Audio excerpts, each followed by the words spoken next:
Hello, everybody. This is Charlie, the Pennsylvania grain farmer, and it's Tuesday, April the 5th. I wasn't expecting or planning to make this video today, but I kind of got into something I didn't expect to, so I figured, well, I'll just, it's a little bit of field work, so I'd try making a video of it. For once, I'm not in my red shed. I'm coming to you today from the gray building, which I showed the outside of on an earlier video, which is for me kind of like a catch-all. Upstairs is where I keep my straw, and then down here is just a variety of different things. There's an old cone spreader that doesn't work anymore that I basically have here for parts. There are two Oliver Superior grain drills in here. The one in front is rubber and the one in back is steel, but I haven't used them in many years. You can see the hay racks in here because whenever my dad and I dairy farmed before he passed away, we used to keep heifers and calves up here in the wintertime. So this is where we fed them.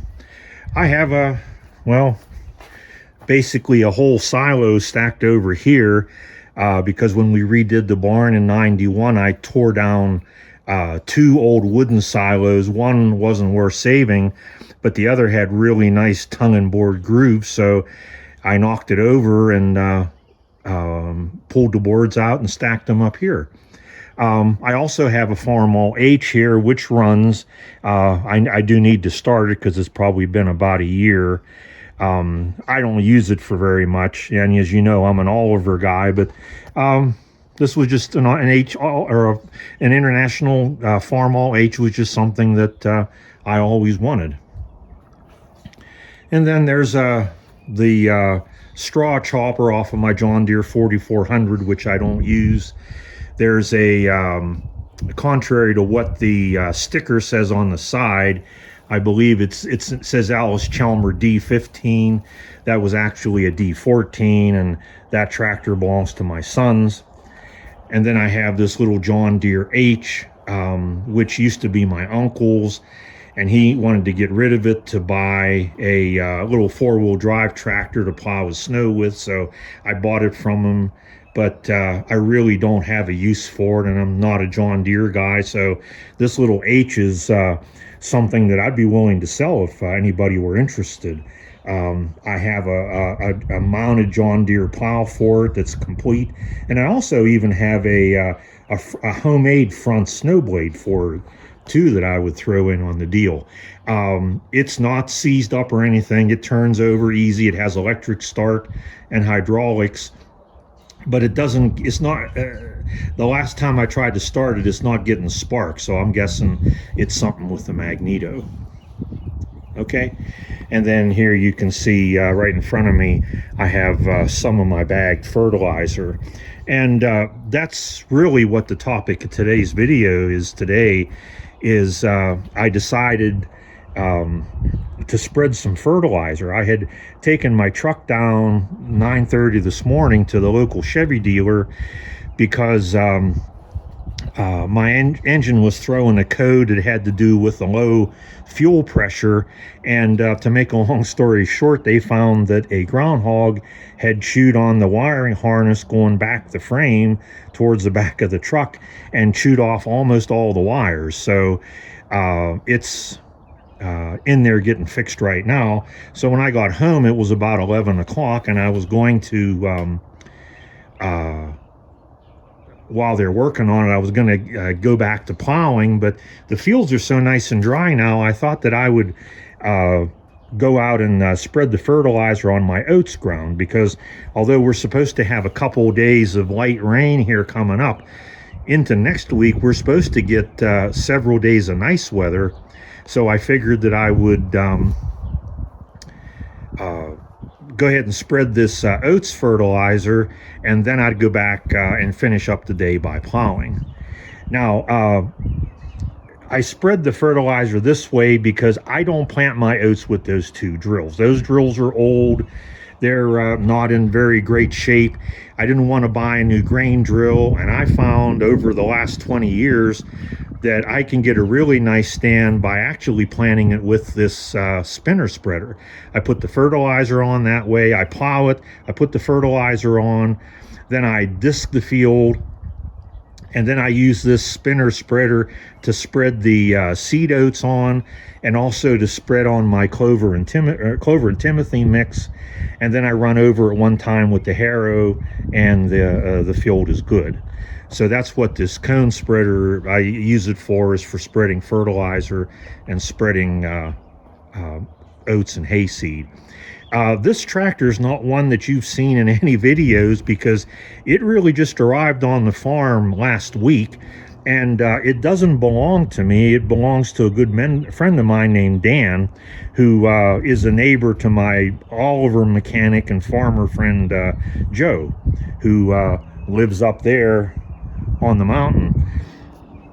But anyways, Dan had liked my 1550 so well, and of course he wasn't going to get it off of me, so he decided to make his own 1550. So this tractor is actually a collection, a hodgepodge of parts.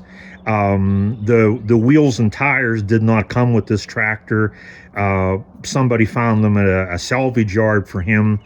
The fenders are off of a 1555, I believe. The tin work, I believe, was off of 1550, and that was something that Joe had and he sold to Dan. The tub underneath the engine was, the frame was off of 1550, but the engine is out of a 770 Oliver.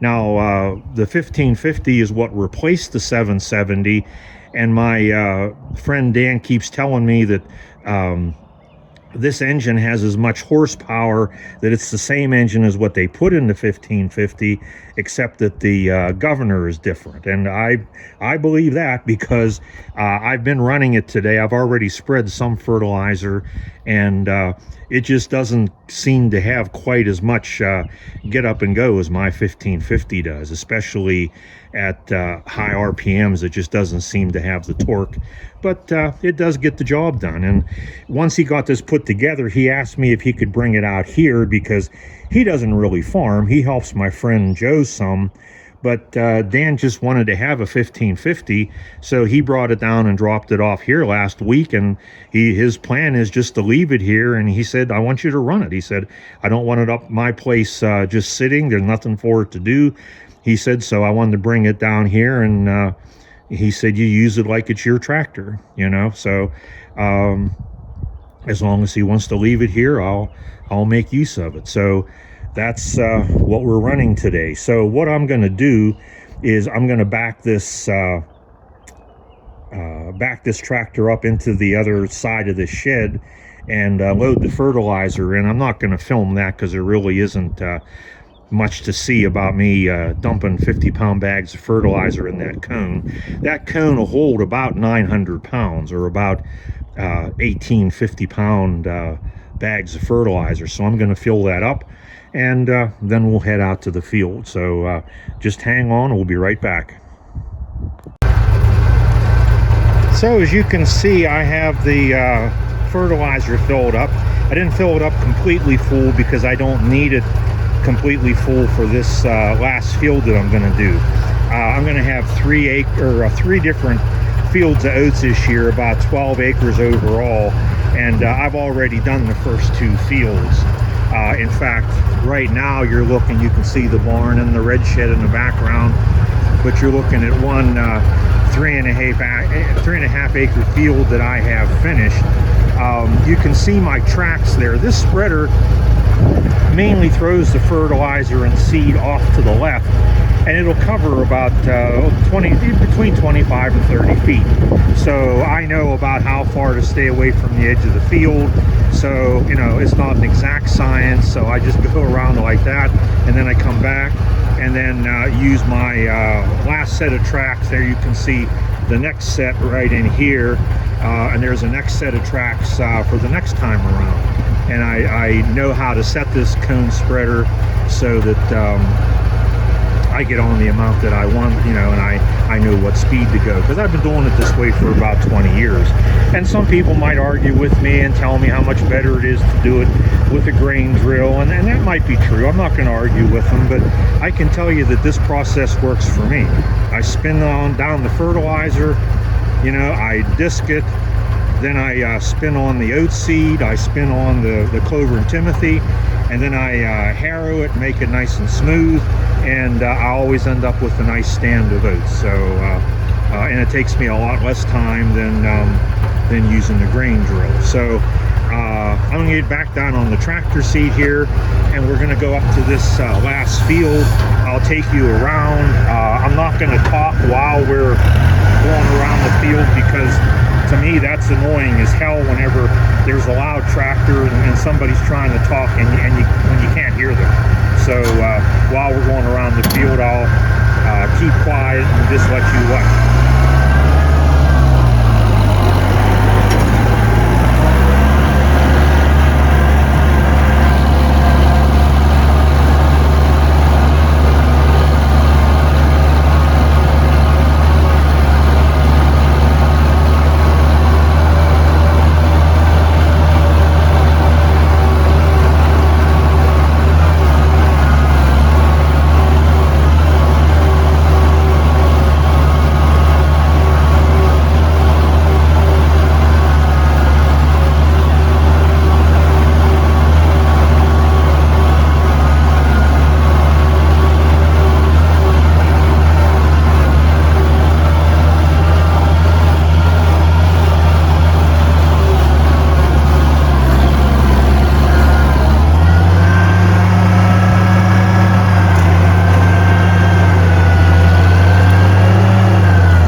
Okay, and we're going to stop it right there.